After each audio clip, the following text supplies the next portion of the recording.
Hello and welcome to MT3. We are now coming to the end of our treatment of vector spaces and matrices. And today we'll be looking at in this session we'll be looking at the diagonalization of matrices. Now this is covered in Riley, Hobson and Benz 8.16. Just to recap, in the last recording we looked at the change of basis. And the change of basis was an invertible map. So we had some basis EI, and it need not be orthonormal. And we had some invertible mapping S hat. So there was an inverse S hat inverse. And S hat took us into the primed basis. So the EI prime basis vector would be related to the EI through this S mapping. And remember, this is a linear operator on the spaces, so you could write it using the matrix form of this S operator. And then, of course, you could go back. So you could write EI as S inverse hat operating on EI prime. Okay, so that was our change of basis, and then I showed you that if you've got a vector y which is related to x through a linear operator, the matrix form of the linear operator A, and this is defined in the EI basis, and then you have a similar definition in the primed basis. So now you have y prime is equal to A prime times x prime in this prime basis, such that there's a relationship between the primed and unprimed basis sets using the matrix form of this linear operator S. So x is equal to S times x prime, and y is equal to S times y prime. Then the matrix A prime, so that's the representation of the A operator in the primed basis, is related to the matrix A, which is defined in the unprimed basis, through a similarity transform. So A prime is equal to S inverse times A times S. All right, and we looked at various properties of the similarity transform, its determinant, its trace, and the eigenvalues. Yeah. So now we are going to choose a very particular form of the similarity transform. We are going to choose these new vectors. So we're going to choose a transformation which takes the unprimed basis, the EI, and gives us as our new vector, so the EJ prime, are given by xj's, and these xj's are chosen to be normalized eigenvectors of some operator A hat. Okay, so this is quite important. So now what we are doing is we are choosing our new basis set, and so this defines what this transformation matrix coefficients will be. So okay, and now what we're going to show is that if we choose this basis set, and if we can indeed do this, then in this new basis set, this primed matrix A prime, which is given through this similarity transformation of the matrix A, that in this prime basis will be diagonal in this basis. This primed matrix will be diagonal in this basis. Okay, so before going on to the actual proof, let's have a think. When can this be done? So first of all, not all linear operators A will have n. N is the dimension of the space V, of the vector space we're working in. Not all of these operators will have n linearly independent eigenvectors. Now have a think about this. What would happen if there weren't n? Now if there aren't n linearly independent eigenvectors, then can you actually form this kind of a mapping? Now if you go back to the previous recording and the section 8.15 in Riley, Hobson and Benz, to make such a mapping you have to have the same number of basis functions after you've done the map. Now if you are dealing with a linear operator which does not have n linearly independent eigenvectors, then you're not going to have the same basis. So what's going to happen then? Think about it. The second is that the good news is that if you're dealing with normal matrices, then normal matrices which include Hermitian, anti-Hermitian, unitary, anti-unitary, etc., normal matrices will have n linearly independent eigenvectors And just to recall, this will happen by definition if the eigenvalues are distinct, and if the eigenvalues are not distinct, that is if you have degeneracies, then we will have to use the Gram-Schmidt process to get n linearly independent eigenvectors. But it can always be done, and that's the important part. In fact, we will also be able to make this basis orthonormal, so it's even better in a way. All right, for now, let's not make any assumptions. We'll just the only assumption we'll make is that we can find n linearly independent eigenvectors. Okay, so here's the proof. Here's how the proof goes. How the proof that A prime is diagonal. Now, before going any further, we need the structure of this matrix S. So just to remind ourselves, S is defined through this kind of definition here, where this primed basis is given by the eigenvectors of the eigenvectors xj. The j labels the eigenvector, not the component in the eigenvector, but the eigenvector. And these Sij's then would be the matrix elements. Now, if you look at it in terms of components, you know, this is a relation which gives you the components of the xj vector in terms of this EI basis. So the Sij, the term Sij is simply the ith component of the vector xj in this basis. And this is quite important because we're going to use this now. So Sij is simply the ith component of xj in the EI basis, in the original basis. Now what that means then is that this matrix S consists of these vectors, the components of these vectors in columns. So the components of vector of the eigenvector x1 goes in column 1, eigenvector x2 in column 2, all the way to x to the nth eigenvector goes in the nth column. This is going to be a square matrix. It has to be a square matrix because there are n of these and there are n basis functions. So it's an n by n matrix in here. And as I've said here, the eigenvectors xi go in column wise. Now this is important because you do need to see how this is done. And this is how you're going to construct these matrices. One more point to make is that we will assume that, as always, that when we are dealing with eigenvectors, that these are normalized eigenvectors. Okay, so we do not want, this was right at the beginning, I said that there was always an ambiguity about the normalization of an eigenvector, and we will choose all our eigenvectors to be normalized to remove any ambiguity. Good. The next thing is that we're just going to look at this eigen value equation in a little bit more detail, just to get it in terms of the S matrix. So we know that xk is an eigenvector, the kth eigenvector of the matrix A, with eigenvalue lambda k. Now in terms of components, we can look at the ith component of both sides. Now both sides are vectors, so the ith component of the left hand side is equal to the ith component of the right hand side. Well, the ith, this is a matrix times a vector, so the ith component of this is simply a sum over j, aij, and then the jth component of this vector. Now because I have a superscript here, I put parentheses around it so that we just remind ourselves that this is the jth component of a vector. Okay. Similarly, on the right hand side, lambda k, of course, is just a scalar, so it just comes out. We have a scalar times the ith component of this vector.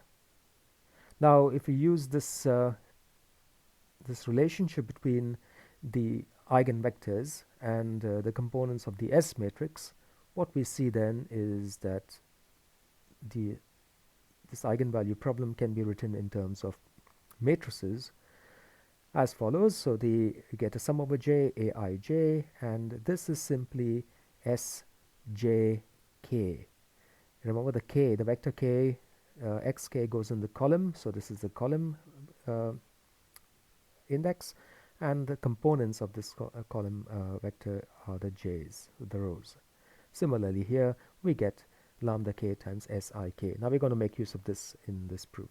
Now, okay, so for the proof, we've got to show that A prime is diagonal, and that's, we need to translate that into mathematics, and in mathematics that means we've got to show that the ijth component of the A prime matrix is equal to aii times delta ij. The Kronecker delta here will ensure that only the diagonal terms are non-zero, all the rest of the terms will be 0. Now since A prime is equal to S inverse AS, we're going to start from here. In other words, we're going to start by looking at the ijth element of S inverse AS, and what we hope to see is that this is equal to something times a Kronecker delta. Alright, so let's start here. This is the product of 3 matrices, so we're going to have 2 sums when we write it in terms of its components. So this will be the sum over K and the sum over L. Then we will have S inverse as our first matrix, the I kth element of that. Then we have A as our second matrix, and we will have the K Lth element of A. And finally we have S as our third matrix, and this will be the Ljth element of S. Now just to check, we are summing over the inner indices, so K gets summed, that's our first sum, so I K K L, and then we sum the inner index again, so that's the second sum over L, and finally we're left with something that depends only on I and J as it should. Now if you are still unsure as to how you handle matrix multiplication when you have more than 2 matrices, you need to go back to the definitions and do this in pairs. Okay, so I'm going to assume you have followed that, and now we proceed. The next thing we want to do now is to realize that this matrix here, SLJ, can be written in terms of a component of an eigenvector. Let's see this. Sij is the ith component of the jth eigenvector. So SLJ, we'll write this in blue, this thing here is equal to the lth component of the jth eigenvector. Okay, so this then is equal to the sum over K, and I'm now going to bring the sum over L in, so let's keep the S inverse out. Then we have the sum over L, and then we've got A K, KL, and we have this, which is X, the jth eigenvector, and then the lth component of that. Okay, now we use our result which we have up here. This sum is it's just a statement of the eigenvalue problem. So this thing here is equal to the kth component of the right hand side over here. Now here we have I've used K to index the vectors. Now I'm using K to index the components in the vector. So this will be lambda j, I want you to check this, times xj, and we have the kth component of this. So please check.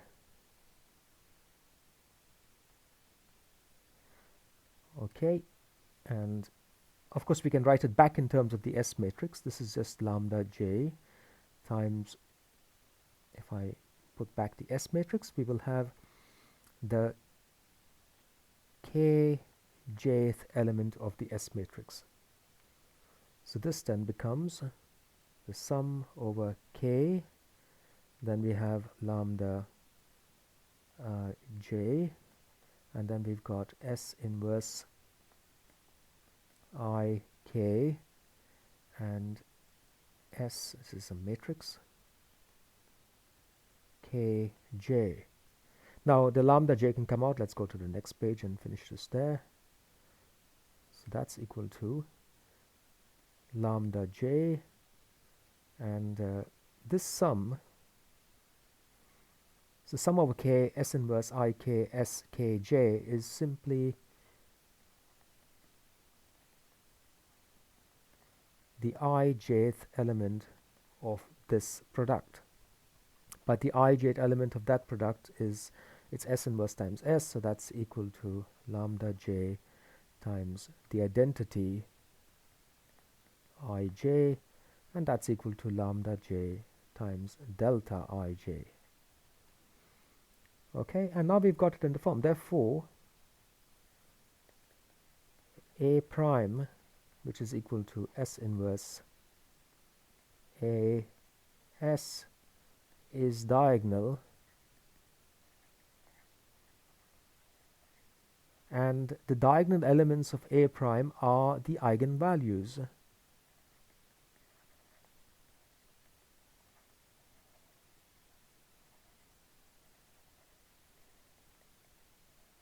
But the eigenvalue is lambda I on the diagonal. In graphic form, this matrix A prime looks as follows. It's got a lambda 1, a lambda 2, all the way to lambda n, and zeros everywhere else. Okay. Now this is absolutely fantastic, because now we have a way of taking any matrix A which has n linearly independent eigenvectors and diagonalizing it using the similarity transform with this particular choice of the transformation.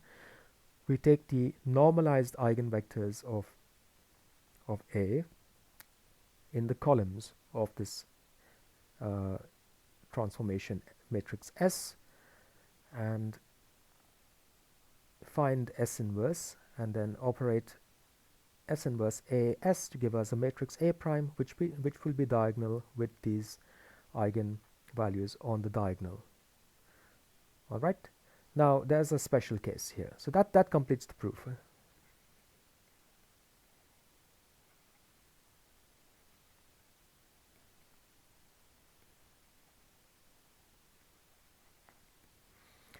Now, a special case. What about the situation when the matrix A is special? It is a normal matrix.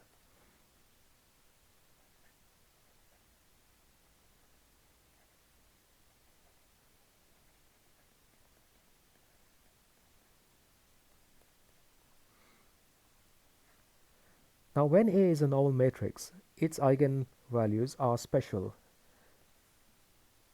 For this particular case, the xi and xj can be made orthonormal, so this would be delta, the inner product of xi with xj would be delta ij. Now when that's the case, you can show, so here's a question for you.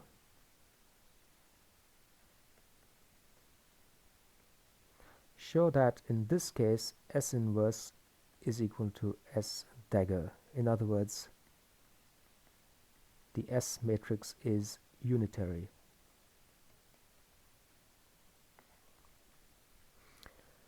Now this proof is in Riley, Hobson and Benz, but try it off on your own before going to look at it in Riley, Hobson and Benz. Now for this particular case, the similarity transform becomes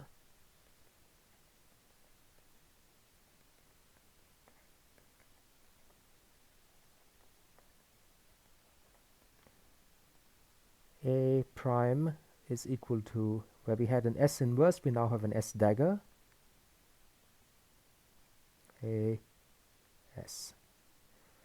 Okay, and this is quite important. We are going to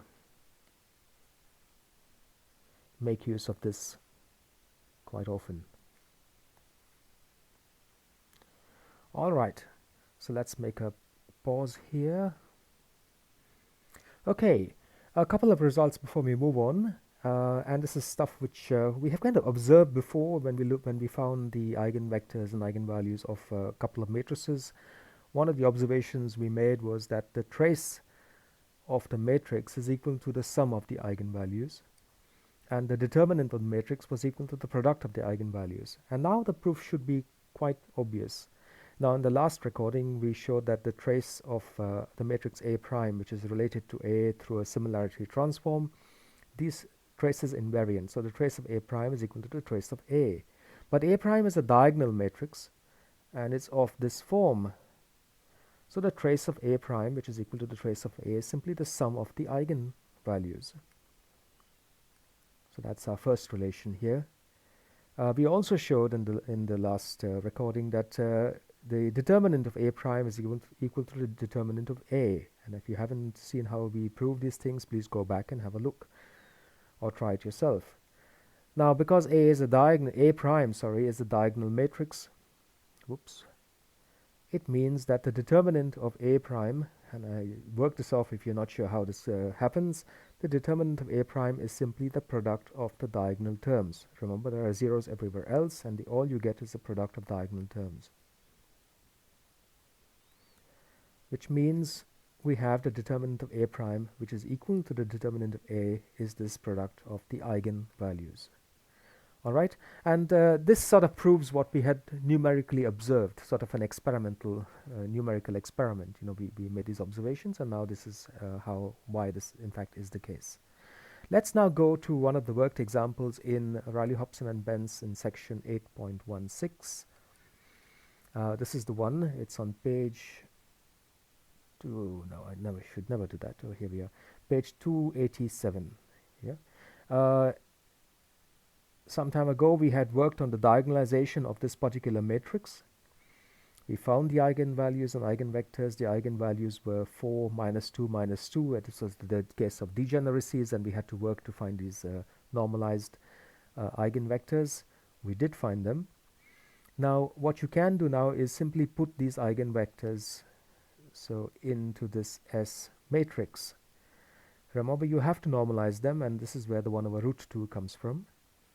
So 1, 0, 1 with the 1 over root 2 gives us x1. 0, root 2, 0 with the 1 over root 2 gives us x2. And minus 1, 0, 1 gives us x3 with this factor included.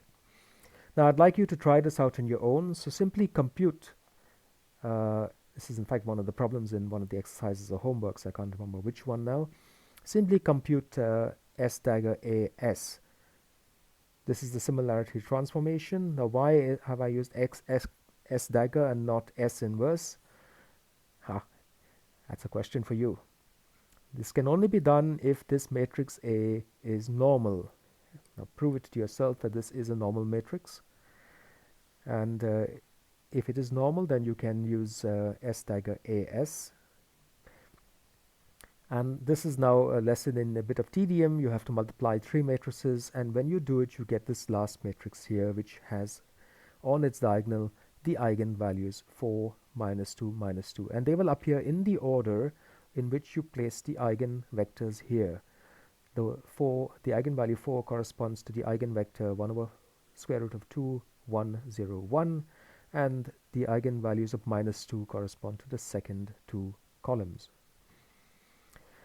Now if you had made a mistake here and you had forgotten to normalize these eigenvectors, then you would get the square of the inverse of the normalization multiplying these eigenvalues here.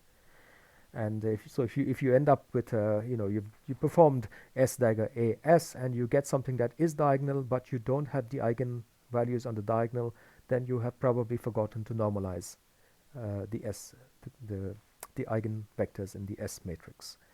Now let's look at our observations. Remember, we had observed that the trace of A would be invariant. So the trace of A is 1 minus 2 plus 1, that's 0. The trace of A prime, this is A prime here. So the trace of A prime is going to be the sum here, which is 4 minus 2 minus 2, which is also 0. And that's also equal to the sum of the eigenvalues, obviously. The determinant of A, I'm going to leave that for you to show that the determinant of A is minus 2. And the determinant of, sorry, it's not minus 2. The determinant of this matrix is not minus 2, my mistake. It's it's plus 16. and that's also the determinant of this matrix down here. So please check that these relations hold for that particular example in 8.16. The last thing I want to do here is functions of a matrix. So let's make a pause again. Okay, so the last part of this recording, functions of a matrix. Now, Riley, Hobson and Benz have the solution. It's quite terse, but it is there completely in section 8.16. So have a look at it if you wanted to see how this could be done. But let's think about it, how would you do something like this? Well, if I have a general square matrix A, then taking the exponential of A looks like it's something we've done before, right? We said we can define the exponential, and here's how it went. We used this relation, so the exponential of some variable x is equal to the sum I goes from 0 to infinity of x to the power of, let's choose n, I prefer n for this, n over n factorial. So if we have the exponential of A, some matrix A, then we interpret it as this sum n goes from 0 to infinity of the matrix A to the power of n, which is just A times A times A n times divided by n factorial. Okay, now first of all, this relation appears ridiculously simple because the trace of A is something you can compute trivially.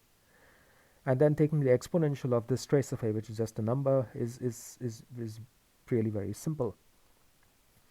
So what we are saying here is that the determinant of this matrix, which is the sum of an infinite sum of matrices, is just one number, and this number is got this simply as the exponential of the trace of the matrix. How do you show that? Well, the very first thing we're going to do now is to show that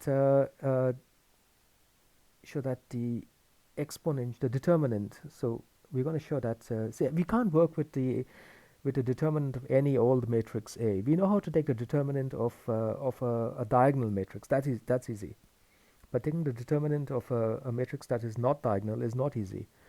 But let's see if we can use the similarity transformation to write this left-hand side as follows. So the very first step is show that the determinant of the exponential of A is equal to the determinant of the exponential of A prime, where A prime is our diagonal matrix. Now let's see why we would want to do that. We know how to, if A prime is a diagonal matrix, well, I already know that, in the absence of the exponential, we know how to take the determinant of a diagonal matrix. That's easy. That's just the product of the diagonal terms. But what if we took the exponential of a diagonal matrix? Now let's look ahead a little bit. If A was diagonal, then each of these A to the power of n's would also be diagonal. Now we'll show this. And if each of these is a diagonal matrix, basically the sum is the sum of diagonal matrices. And the sum of diagonal matrices is going to be another diagonal matrix. And then the determinant of that diagonal matrix will simply be the product of its diagonal terms. And that's how we're going to show this last part. So let's first start with this, and then we will work with this matrix in turn. Okay, in this exponential of A, we've got terms, let me just pause it, I've got to write some stuff out. Okay, so here we are. The exponential of A prime is this infinite sum with the A prime matrices to the power of n divided by n factorial. Now each of these A prime to the power of n terms can be written out like this. So A prime to the power of n is A prime times A prime all the way n times. Now we know from the similarity transform is that A prime is equal to S inverse A S. So what we can do then is put that in there to get this is equal to S inverse A S. That's the first A prime. S inverse A S. That's the second A prime, and this goes on n times S inverse A S. It's the last A prime. Now if you look at these S matrices in pairs, what you will find is that they appear as S times S inverse, S times S inverse, except for the last two. And each of these gives you an identity.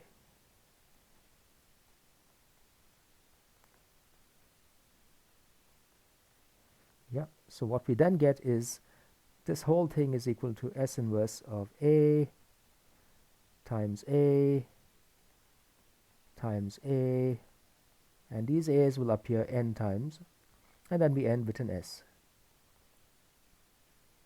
So this thing is then equal to S inverse of A to the power of n times S.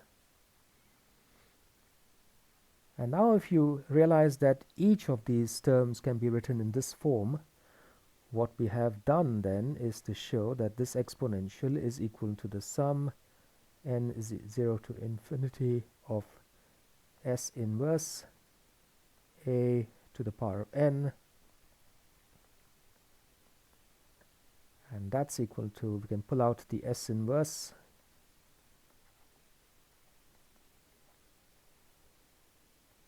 A to the power of n over n factorial S, and that's simply, oops, S inverse, and this is the exponential of A S. Now this is a matrix, this is a matrix, that's a matrix, so now we can compute the determinant of the left hand side, that's equal to the determinant of the right hand side. Therefore the determinant of the exponential of A prime is equal to the determinant of S inverse. Let's call this matrix B times B times S, and we know that we can move matrices around cyclically, so this would be the determinant of S inverse, S times S inverse times B, which is equal to the determinant of B, which is just equal to the determinant of the exponential of A. Okay, so we proved our first relation. We've now shown that the determinant of the exponential of the A matrix is equal to the determinant of the exponential of the A prime matrix. That's good, because we're going to see now that we can actually work with the determinant of the exponential of the A prime matrix. That's easy to handle. Okay, I may need one more page here. So let's put that in. So the next step then is, what is the exponential of A prime? Well, that's easy too. We know that A prime is a diagonal matrix. A prime to the n will be the product of diagonal matrices, and I'm going to want you to show, so first of all, A prime will have on its diagonal, let's remind ourselves, is a lambda 1, lambda 2, all the way to lambda n, and there are zeros everywhere else. A prime to the n, and I'd like you to show this, is simply lambda 1 to the n, lambda 2 to the n, lambda n, capital N, to the little n, and zeros everywhere else. So show that.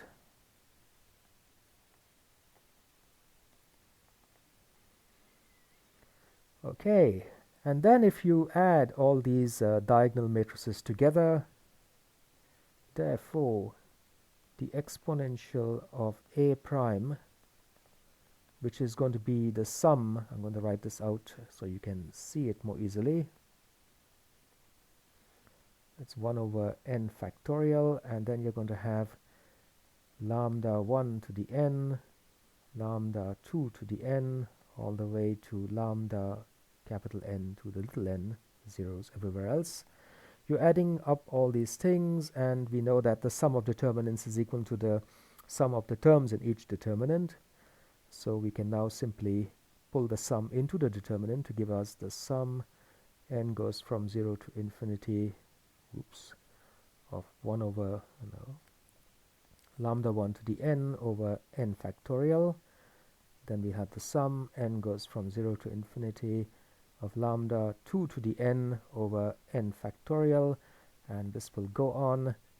Sum n goes from 0 to infinity of lambda n, capital N to the little n over n factorial, and zeros everywhere else.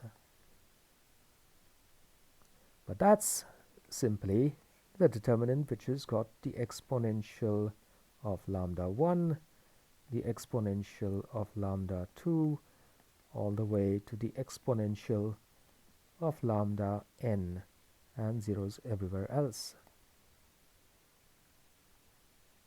Great. And now we are nearly there.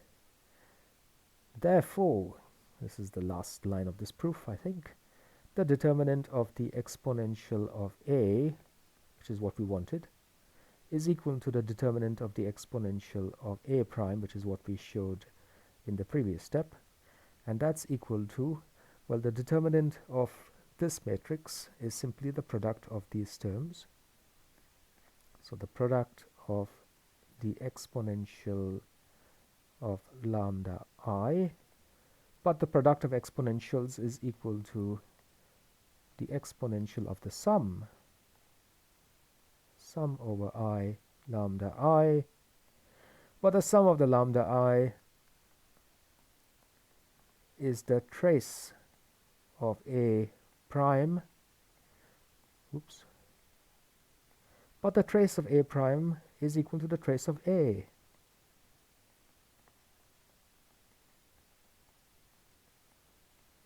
And therefore we have proved the result that this thing here is equal to that thing there.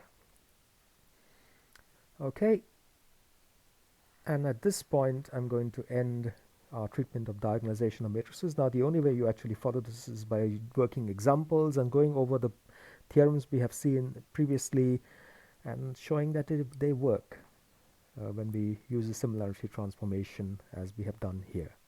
So I'm going to stop this here. Thanks for watching.